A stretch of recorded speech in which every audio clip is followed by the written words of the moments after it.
Olá, tudo bem? Criando o seu futuro. Se você não criar o seu futuro, alguém vai criá-lo para você, talvez de uma forma que você não goste. Então é melhor você criar o seu. Existe um provérbio chinês que diz o seguinte: é muito difícil prever, principalmente o futuro. O único jeito que eu conheço de prever o futuro é inventá-lo. E como é que você inventa o futuro? Você inventa o futuro aprendendo a trabalhar com a tecnologia de linha de tempo. Você tem, na sua estrutura neurofisiológica, um jeito de você saber que ontem foi ontem, hoje é hoje e amanhã ainda não chegou. Se eu lhe perguntar, você escovou os dentes ontem? Você diz, escovei. Você escovou os dentes hoje? Você diz, escovei. Você escovou os dentes amanhã? Você diz, não. Amanhã ainda não chegou. Aí eu lhe pergunto, como é que você sabe que ontem era ontem, hoje é hoje e amanhã ainda não chegou? Você vai dizer, eu sei porque sei. Pois bem, existe um modo dentro do seu cérebro de você saber que ontem foi ontem, hoje é hoje e amanhã ainda não chegou. No momento que você aprende como que o seu cérebro codifica tempo, você pode fazer o passado virar futuro e o futuro virar passado. E com isso você pode criar memórias do futuro do mesmo modo que você tem memórias do passado. E quando você cria memórias, fica mais fácil de se manifestar. Então nós somos animais linguísticos, eu já falei isso em vídeos anteriores. Através da linguagem nós somos capazes de transcender. Transcender significa começar de novo. Não interessa a sua infância, não interessa o que aconteceu com você, você pode transcender, começar de novo. Para você transcender, para você começar de novo, você precisa trabalhar num tripé. O primeiro é escolha, segundo é mobilidade e terceiro é mudança. Primeiro você tem que saber escolher. Você diz, não, eu sei escolher. Provavelmente você não sabe. Sabe por quê? Você escolhe aquilo que é possível.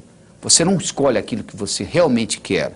Você imagina uma criança, escolhe um presente de aniversário e pede para o pai e para a mãe, chega no dia do aniversário, ela ganha outro.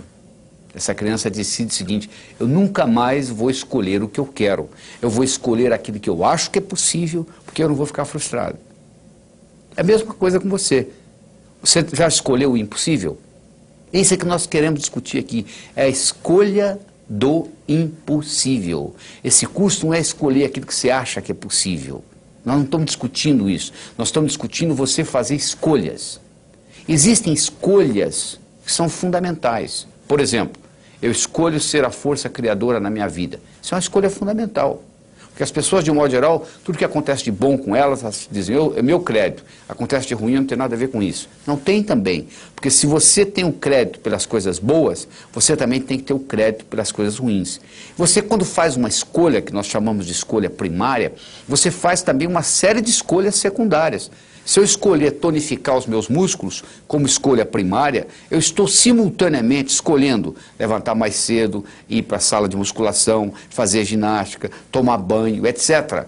Então, no momento que você faz uma escolha, você nunca faz uma escolha só, você faz uma série de escolhas. E se as escolhas, você tem direito de fazer a escolha, agora você não tem direito de escolher as consequências. Porque às vezes você faz a escolha e a consequência vem do modo que você não gosta. O seu livre-arbítrio está em fazer a escolha e não escolher as consequências. Muitas vezes você faz uma escolha que você acha que é certa e no fim você vai ter consequências drásticas. Mas feita a escolha é a primeira coisa. Depois de feita a escolha, você tem que gerar alguma coisa, ou seja, uma mobilidade. Você tem que ter uma ação, porque tem que acontecer alguma coisa entre a sua escolha e se manifestar. Esta manifestação, então, gera mudança. Você diz, mas e se eu escolher uma coisa aqui, eu escolho ser sadio e eu tenho câncer, como é que fica? Bom, se você escolher ser sadio, não é da boca para fora só não, essa escolha tem que estar impregnada no seu cérebro. Você muda a sua ecologia. Se eu for lá na floresta amazônica e cortar as árvores, eu não preciso convidar animais de florestas para se mudar de lá. Eles vão sair de lá, não é verdade? Eu não preciso convidar animais de deserto para mudar para lá. Eles vão mudar para lá espontaneamente. Por quê? Eu mudei a ecologia da floresta. Passou a ser deserto. Se um indivíduo diz, eu escolho ser sadio fisicamente, mentalmente, emocionalmente, espiritualmente, há uma mudança na ecologia. Então, um câncer não fica no organismo sadio, ele vai embora. por incrível que pareça. Só que, claro, isso não ocorre da noite por dia, porque no processo criativo nós temos 3 fases. Você tem a fase da germinação, a fase da assimilação e a fase da conclusão. A fase da germinação, eu tenho uma ideia, eu tive uma ideia. Você já notou quando você tem uma ideia nova, tem muita energia? O universo sabe que quando você tem uma ideia, para você decolar um avião, você precisa de uma energia enorme. Você já imaginou se o avião gastasse a mesma quantidade de combustível que ele gasta para levantar voo? Cada 30 minutos tinha que parar para abastecer. Então, na germinação existe uma grande energia despendida. Aí entra num processo de assimilação, é um processo lento. Se você planta uma semente, não adianta você ir lá no dia seguinte ver se nasceu a plantinha, não nasceu ainda. Mas se você pegar aquela semente e levar a um microscópio, você vai ver que dentro da semente estão ocorrendo muitas reações bioquímicas que não está visível a olho nu. Se você quer andar de bicicleta, você anda, monta a primeira vez, cai, monta a segunda, cai, monta a terceira, cai, monta a oitava, cai, monta a nona, anda. Você não pode pular da primeira para a nona. Mas quando você estava andando a sexta, a sétima, a oitava, a sensação que você tinha é que você não estava aprendendo, não é verdade? E de repente você andou. Isso chama-se assimilação. Aquilo, o organismo vai incorporando aquilo. E tem gente que germina uma ideia, quando entra na fase de assimilação, diz, eu tive a ideia errada, eu vou abrir outro negócio. Ele abre outro negócio antes de começar a dar lucro. Ele vai mudando para outro, para outro, para outro. E aí isso aí vai ficar acumulado no cérebro do sujeito, ele nunca conclui nada. Se você não conclui o que você germinou, você não libera energia para novas germinações. Então chega uma hora que o seu cérebro satura, você começa a ter insônia, você perde o entusiasmo pela vida e etc. Então como é que eu resolvo isso? Muito simples. Você diz assim, quer ver? Eu vou tomar café da manhã. Eu estou tomando café da manhã. Eu terminei de tomar o café da manhã. Eu vou dirigir para o trabalho. Estou dirigindo para o trabalho. Cheguei do trabalho. Cheguei ao trabalho. Então você vai fazendo germinação, assimilação, conclusão. O seu cérebro treina nisso. Quando você diz assim, eu vou abrir uma empresa, o cérebro diz, poxa, ele falou que ia tomar o café da manhã, tomou. Ele falou que ia dirigir para o trabalho, ele dirigiu. Ele falou que vai abrir uma empresa, vai sim, vamos abrir. Parece uma coisa simples, parece uma brincadeira, mas tem um impacto enorme na sua vida. E à medida que você vai fazendo essas escolhas, talvez entre em conflito com outras escolhas que você tenha feito. E Pablo Picasso dizia o seguinte, não existe construção sem destruição. Você quer construir uma casa? Você tem que furar o buraco. Não é verdade? Você tem que estragar o solo. Você tem que derrubar a árvore para fazer para madeira. Você tem que quebrar a pedra para fazer a brita. Então, do mesmo modo, se você está querendo construir novas coisas na sua vida, criando o seu futuro, provavelmente você vai ter que destruir algumas das coisas concluídas. Às vezes você tem que sair de um relacionamento que não esteja funcionando, e etc, etc. Então não é só fazer, não é só construir, você tem que destruir também. Não existe construção sem destruição. E um modo de você fazer isto é uma técnica que você vai fazer viajando para o futuro. Você vai pegar e escrever uma carta para o seu melhor amigo ou amiga, datada de agora 6 meses, do dia que você está assistindo isso aqui, você coloca 6 meses para frente, e a pessoa pode ser até falecida, já não faz diferença, e você vai escrever uma carta contando para essa pessoa o que aconteceu de bom com você nos últimos 6 meses. E você escreve com o verbo no passado, como se já tivesse acontecido, só que é para frente. E você guarda essa carta e você lê essa carta 2 vezes por mês. E você vai ver que você estará criando o seu futuro. Você acabou de fazer, quando você escreve essa carta, você acabou de fazer as suas escolhas. Mas cuidado com aquilo que você escrever, porque aquilo que você colocar lá, provavelmente vai acontecer. E nada é de graça no universo. Tudo tem um preço. Até lá.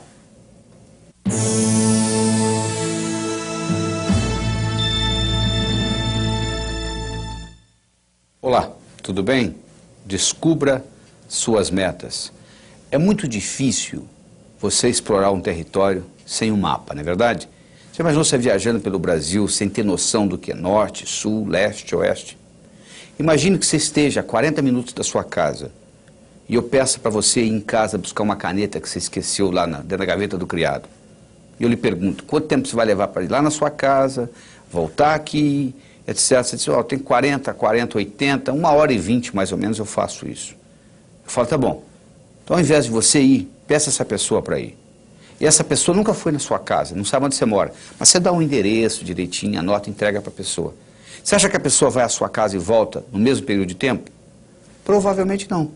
Por quê? Porque ela pode errar o bairro, ela pode errar a rua, ela pode errar a casa, ela pode errar o quarto, ela pode errar a gaveta, ela pode errar a caneta. Porque você tem um mapa claro de como ir na sua casa e voltar, porque você vai lá todo dia. A pessoa que nunca foi, ela não tem esse mapa. É óbvio, não é? É a mesma coisa na vida. Se você tem um mapa daquilo que você quer na vida, você obtém. Se você não tem um mapa claro na sua cabeça, fica difícil, leva mais tempo. Então é que eu digo o seguinte, primeiro você tem que aprender a transformar os seus sonhos em metas e depois transformar suas metas em realidade. Como é que você transforma um sonho numa meta? Bom, primeiro você tem que sonhar, né? A maioria já parou de sonhar, já jogou a toalha. Acho que o brasileiro está precisando aprender a sonhar novamente. Então primeiro você tem que sonhar.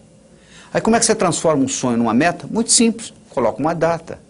Tudo aquilo que você colocou na categoria de algum dia, provavelmente não vai acontecer na sua vida. Sabe por quê? Porque algum dia não existe no calendário. Quando você diz, algum dia eu vou ler esse livro, quando eu tiver tempo, o cérebro fala perfeitamente, o dia que algum dia chegar, nós vamos ler esse livro.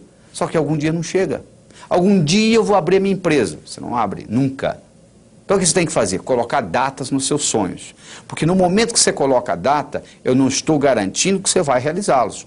Mas eu estou dizendo que a sua chance de realizá-los aumenta pelo menos 1000 vezes no momento que você põe data nos seus sonhos. Você transforma os seus sonhos em metas. Depois nós vamos mostrar como é que nós transformamos metas em realidade. Mas você tem que ver que tipo de meta também. Você pode ter meta física. Você sabe que nós não temos uma alma? Nós somos uma alma e temos um corpo que abriga essa alma durante o período que nós passamos por aqui. Então você tem que ter meta física, você tem que cuidar do seu corpo. Mente sã, no corpo são.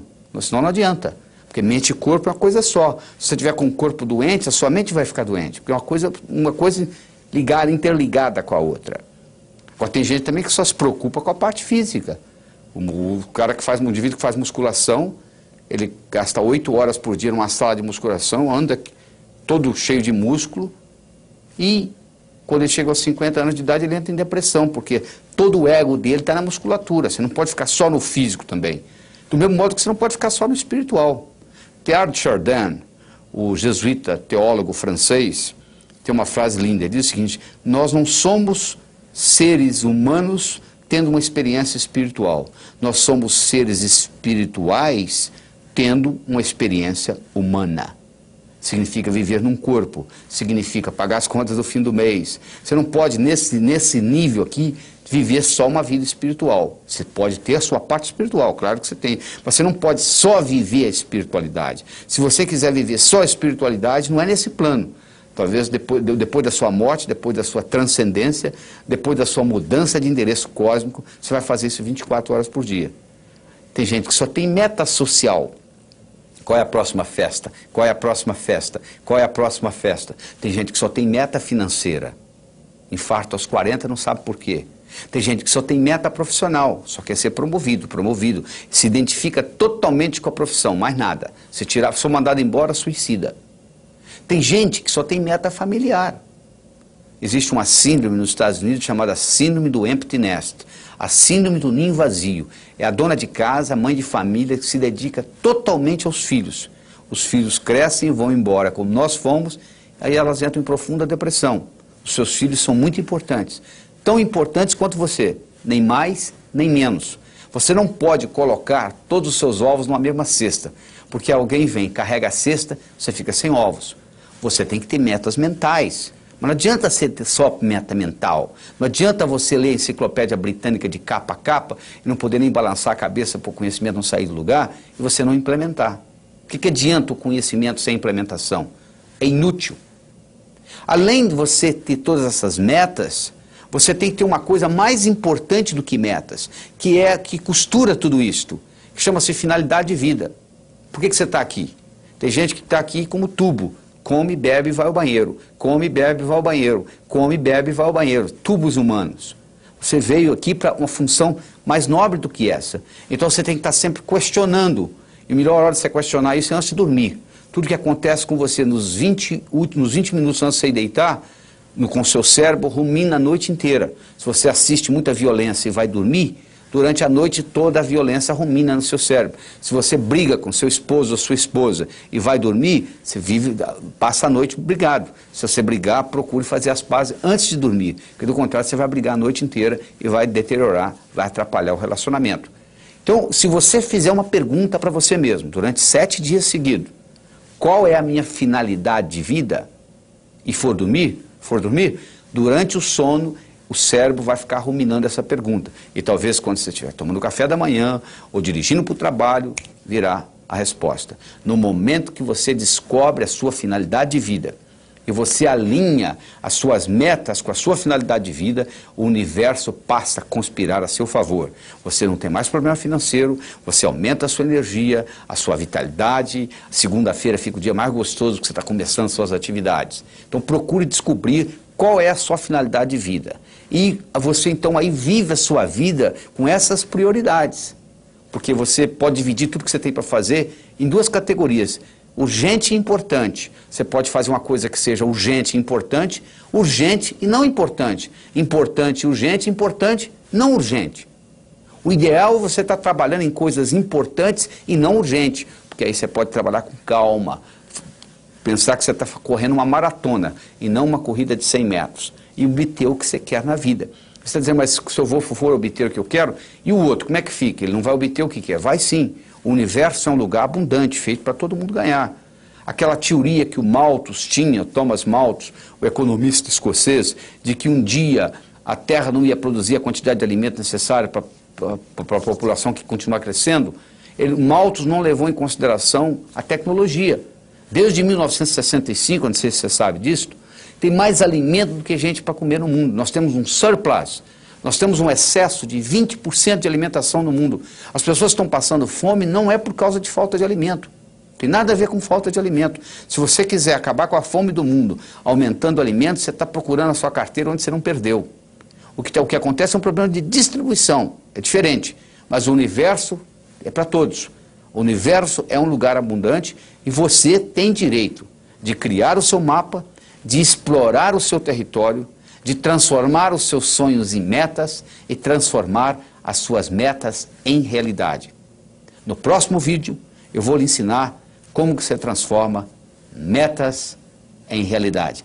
Até lá!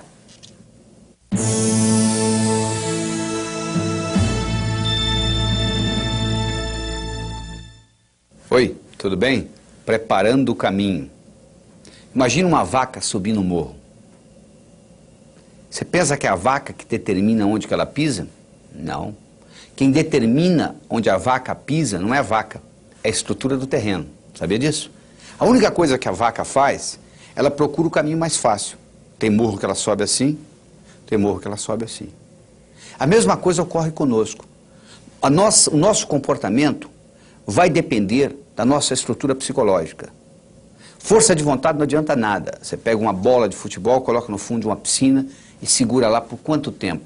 A estrutura da bola foi feita para flutuar. Então na hora que você soltar, ela vai para a superfície. Do mesmo modo que a estrutura de uma pedra foi para ficar no fundo. Você não consegue segurá-la na superfície. Você vai cansar, ela vai afundar.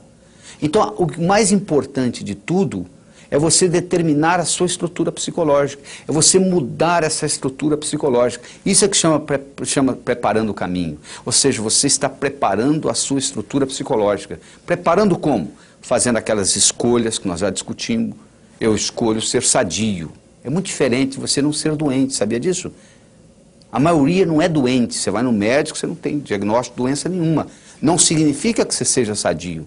Ser sadio significa ter energia para implementar tudo que você tem na cabeça. E poucas pessoas são sadias. A maioria não é doente. É muito diferente ser sadio e não ser doente. Eu escolho ser a força criadora na minha vida. Eu escolho ser sincero para comigo mesmo. Significa que quando eu digo sim é sim, quando eu digo não é não.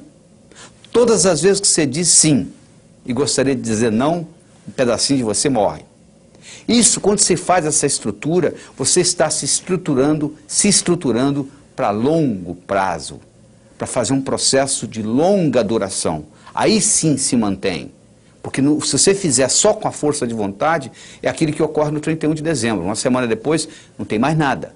Agora, se você mexe na sua estrutura psicológica e implementa isso, isso fica uma coisa constante. E um modo de você fazê-lo é você ter os seus sonhos, você ter as suas metas e você manter os seus olhos nas metas. Sabe qual a diferença entre etapa e obstáculo? Se você está no ponto A e quer ir para o ponto B, existe um espaço para percorrer entre o ponto A e o ponto B. Então, se você tirar os olhos da sua meta, o que você encontra entre o ponto A e o ponto B, você vai chamar de obstáculo. Se você mantiver os olhos na sua meta, o que você encontra entre ponto A e ponto B, você vai chamar de etapa. A diferença entre etapa e obstáculo é onde você está com os olhos. Então, manter os seus olhos a longo prazo é muito importante. Porque se você só tem metas curtas, o seu chefe briga com você amanhã de manhã e estragou seu dia. Agora, se você está interessado daqui 5 anos, daqui 10 anos, daqui 20 anos, o seu chefe brigar com você amanhã de manhã não vai fazer diferença nenhuma, porque você está preocupado lá na frente.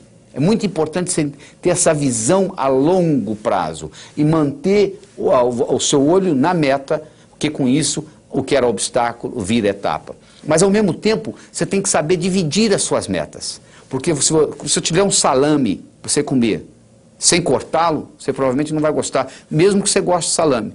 Mas se você for cortando fatia por fatia, e conversando e tomando uma cerveja, um refrigerante, você acaba comendo metade do salame sem sentir, não é verdade? O mesmo ocorre. Tem gente que diz assim, poxa, eu vou escrever um livro, é demais. Escreva um capítulo. Ah, demais. Escreva um parágrafo, escreva uma frase. Aí uma frase, outra frase, vamos fazer o parágrafo, vai fazer a página, vai fazer o capítulo, vai fazer o livro. Procure dividir as suas metas. Você quer ser milionário em 5 anos? Onde é que você vai estar daqui a 4? E daqui a 3? E daqui a 2? E daqui a 1? E daqui a 6 meses? E daqui a 30 dias? E daqui a uma semana? O que você vai fazer amanhã de manhã para ser milionário daqui a 5 anos? Não é só esperar o tempo passar, não. O bonito é que quando você divide isto, o que você tem que fazer amanhã de manhã, diferente do que você teria que fazer se não tivesse essa meta, não vai ser quase nada. Porque a meta vai sendo diluída.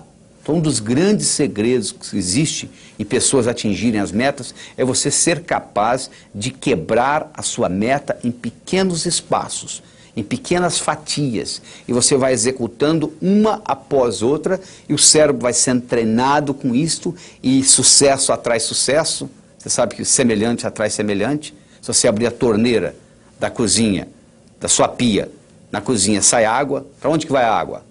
Para o esgoto. E o esgoto? Vai para o rio. E o rio vai para o mar. A água vai para a água, não é verdade? Para onde que vai o ódio? Para quem tem ódio. E amor? Para quem tem amor. E dinheiro? Vai para o pobre? Não, para quem tem dinheiro. E sucesso? Vai para onde? Para quem tem sucesso. Então, esses pequenos sucessos vão atraindo mais sucesso na sua vida. Semelhante atrai semelhante. Então, à medida que você vai fazendo isso, você vai preparando essa caminhada. Mas tudo começa com essa estrutura psicológica. Quem determina onde a vaca pisa não é a vaca, é a estrutura do terreno. A única coisa que a vaca faz é procurar o caminho mais fácil. Nós também vivemos a nossa vida procurando o caminho mais fácil. O caminho mais fácil depende da nossa estrutura psicológica. E a nossa estrutura psicológica é codificada linguisticamente. Lembra-se que eu já falei que nós somos animais linguísticos. Então ela é codificada linguisticamente. Então o melhor jeito de você se preparar para mudanças é você recodificar essa sua estrutura psicológica e fazer natural aquilo. Se você tem uma estrutura psicológica de levantar às 5 da manhã, se eu pedir para você ficar na cama até o meio-dia, é um martírio. Não é verdade? Se você tem uma estrutura psicológica de levantar ao meio-dia, se eu pedir para você levantar às 5 da manhã, vai ser um martírio. Para os dois. Porque o que determina o caminho mais fácil é a estrutura. Se a minha estrutura psicológica é de levantar às 6 da manhã, se eu ficar até às 8 na cama, eu vou ficar chateado. Agora, se eu tenho a estrutura psicológica de levantar às 6, não vai ser problema nenhum. Não será sacrifício, porque eu estou procurando o meu caminho mais fácil. Então, o que eu quero que você determine para você é o seguinte: qual é o seu caminho mais fácil? Quero que você determine para você quais são as suas metas a longo prazo, em termos de saúde, em termos de finanças, em termos de amizade, em termos de família. Daqui 5, daqui 10, daqui 15, daqui 20 anos. Porque você tem que saber quais são essas metas, para você manter o olho lá, para os seus obstáculos deixarem de serem obstáculos e se tornarem etapas. E lembre-se de dividir para somar. Ou seja, você quebra as suas metas em pequenos pedacinhos e com isso fica mais fácil a digestão. Com isso fica mais fácil você atingir uma por uma dessas metas. E no próximo segmento nós vamos discutir como que nós transformamos essas metas em realidade. Até lá!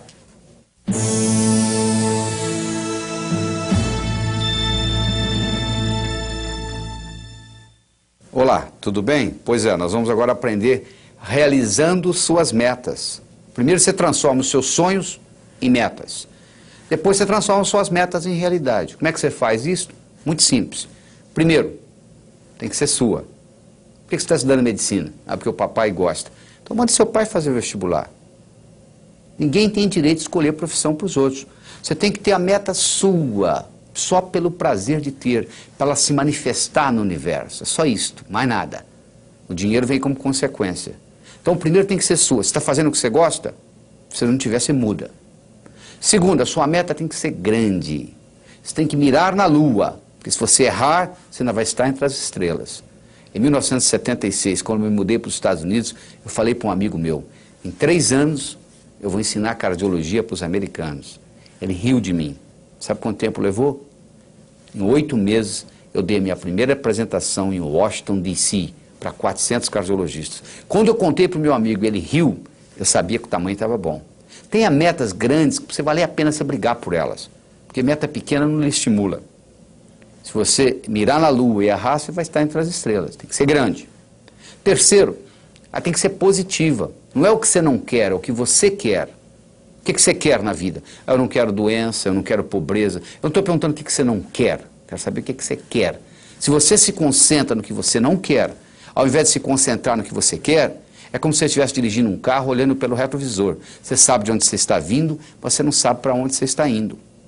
Você tem que concentrar naquilo que você quer. Colocar energia. Eu não quero ser igual ao meu pai. Ser igualzinho ao seu pai. Todo mundo sabe disso, menos você. Por quê? Quando você diz eu não quero ser gordo, você pensa em gordura. Quando você diz eu não quero ser pobre, você pensa em pobreza. Você sabe que tudo é criado 2 vezes. Primeiro você cria aqui, depois você se manifesta. Manifesta no seu universo físico. Você tem que ter objetividade, ela tem que ser objetiva. Ela tem que ser datada. Tem que ter uma data. Quando que você quer isso? Ela tem que ser específica. O cérebro trabalha ciberneticamente. Cibernética trabalha com especificidade. Você imagina um termostato no ar-condicionado de uma sala e você pergunta para mim que temperatura que eu coloco aqui. Eu falo mais ou menos. Você vai colocar o quê? Agora, se eu falar 21 graus Celsius, você vai lá e coloca. O que você quer? Eu quero dinheiro. Dinheiro você já tem no bolso. Ah, eu quero mais. Vou te dar mais $1, tá bom? Não adianta, não é só. Você tem que ser específico. Você quer quanto? Eu quero $50 mil na minha conta até o final do ano que vem. Eu não estou garantindo que você vai obtê-lo, mas eu posso lhe dizer que a chance de você obter aumentou violentamente. E todas as vezes que você quiser chegar a algum lugar, você tem que saber de onde você está saindo. Uma vez eu estava dando um curso nos Estados Unidos, o sujeito falou assim, eu quero $50 mil na minha conta até o final do ano. Eu falei, quanto você tem? Ele falou, não sei. 2 semanas depois ele me liga, você não vai acreditar. Eu somei o que eu tinha no banco, eu tenho $55 mil. Ou seja, ele estava pedindo o que ele já tinha. Aliás, ele não é o único na jogada. Tem gente que diz assim, Deus, meu Deus, eu quero talento. O que você acha que é talento, meu amigo? Você acha que o pianista, ele sentou no piano e tocou? Ele praticou anos e anos e anos e anos para chegar lá. É verdade? Você acha que essa eloquência que eu tenho aqui conversando com você diretamente, isso apareceu da noite para o dia? Eu dou aula desde os 12 anos de idade. Então, essa história de talento tem muito a ver com a prática. Quanto mais você pratica, mais sortudo você fica. A sua meta tem que ser específica. Ela tem que ser datada. Você tem que saber de onde você está saindo. Qualquer lugar que você quiser, você liga para mim e diz assim, como é que eu chego aí? Eu pergunto de onde você está. Onde você está? Ah, não sei. Então eu não posso lhe ajudar. Você precisa ir a qualquer lugar, você tem que saber de onde você está saindo. Quais são as suas qualidades. Põe uma meta que seja significativa. Ela tem que ter uma importância para você e para os outros. Não é uma coisa que só você vai se beneficiar. Se só você se beneficiar, ela não é ecológica. Às vezes ela não é ecológica nem para você. Ecológica, a meta sendo ecológica é importante. Eu não posso divulgar o meu trabalho pelo mundo todo e ao mesmo tempo passar 5 dias da semana com os meus filhos, com a minha família. Se eu quiser fazer a mesma coisa, simultaneamente, divulgar o meu trabalho e passar 5 dias com a minha família por semana, uma dessas duas não é ecológica, porque uma vai brigar com a outra. Porque eu estou querendo criar duas metas praticamente antagônicas. Eu não posso viajar pelo mundo todo, pelo Brasil todo, e ao mesmo tempo ficar 5 dias com a minha família por semana. Então você tem que ver que uma meta não pode ir contra a outra. A sua meta, ela tem que ser relembrada com frequência. Não é você chegar no dia 31 de dezembro e escrever o que você quer para o ano seguinte, você tem que estar constantemente olhando o que eu quero. Às vezes muda. Às vezes você perde o interesse, às vezes uma meta que você tinha, você fala, não quero mais. Eu tinha vontade de ter essa meta, hoje eu não quero mais, porque às vezes você trabalha anos por uma meta que você queria, e você esqueceu que não quer mais, e quando termina, e aí? E agora? Ah, eu não quero isso mais. Você podia ter decidido isso muito tempo atrás, porque os seus valores mudam, os seus interesses mudam. Quando eu tinha 20 anos de idade, eu era capaz de viajar 10, 20, 30 horas para pular carnaval. Hoje eu quero distância de carnaval. Ou seja, os meus interesses mudaram, os seus também. Avalie aquilo que mudou e não fique batalhando naquilo que você realmente às vezes não quer mais. Você tem também de fazer aquela divisão. Todas essas metas com essas características e divididas, aí sim vai ter um impacto diferente na sua vida. E você tem que fazer a meta, não é o que você quer em 1 ano, 2, 5, 10, não. É o contrário. É o que você quer em 10 anos, o que você quer em 5, é de lá para cá, ou seja, do futuro para o presente. Onde que eu quero estar daqui 10 anos? Para eu estar lá daqui 10 anos, onde que eu tenho que estar daqui 5? Para estar lá daqui 5, onde que eu tenho que estar daqui 1? Para estar lá daqui 1, onde que eu tenho que estar e assim por diante. Aí você descobre o que você vai ter que fazer amanhã de manhã, mas olhando lá na frente, nos 10 anos. Parece uma coisa simples, mas faz uma diferença enorme. Você primeiro olhar lá nos 10 anos e trazer de lá para cá, do que daqui para lá. Então, com essas características que eu acabei de lhe apresentar, que eu acho que você deve escutar, assistir esse vídeo várias vezes seguida, para saber as características da meta ser grande, ser sua, ser positiva, ser objetiva, ser datada, ser específica, ser significativa, ser ecológica, ser relembrada e ser comensurável. Uma coisa tem que ser medido. O que você quer? Eu quero mais felicidade. O que você quer? 20% mais feliz esse ano do que ano passado? Pode medir felicidade. Felicidade não é meta. Felicidade é estado de espírito. Fica feliz agora. O que está te segurando? Meta é uma coisa que você tem que estar num ponto e tem que chegar no outro. Existem etapas. Felicidade você não precisa de etapa. Você pode ficar feliz agora. Então meta é coisa comensurável. Você pode medir. Eu quero isso, eu quero aquilo, eu quero tanto no banco. E isso tudo tem que ser relembrado com frequência. No momento que você começa a trabalhar com tudo isto, e eu criei um mnemônico chamado Pode-se Crer, que ajuda você a relembrar todos esses tópicos que nós acabamos de discutir. Quando você começa a trabalhar com isto, e na hora que você escreve a sua meta, você leva em consideração todos esses pontos, o que vai acontecer é que as suas metas vão se manifestar numa velocidade enorme. Você quer um carro? Tá bom. Que marca? Que cor? Como que é o painel? Como que é o estufamento? E etc. No momento que você começa com mais detalhes, no processo cibernético, isso se manifesta de uma forma diferente. Certo? Converso com você no próximo vídeo. Até lá.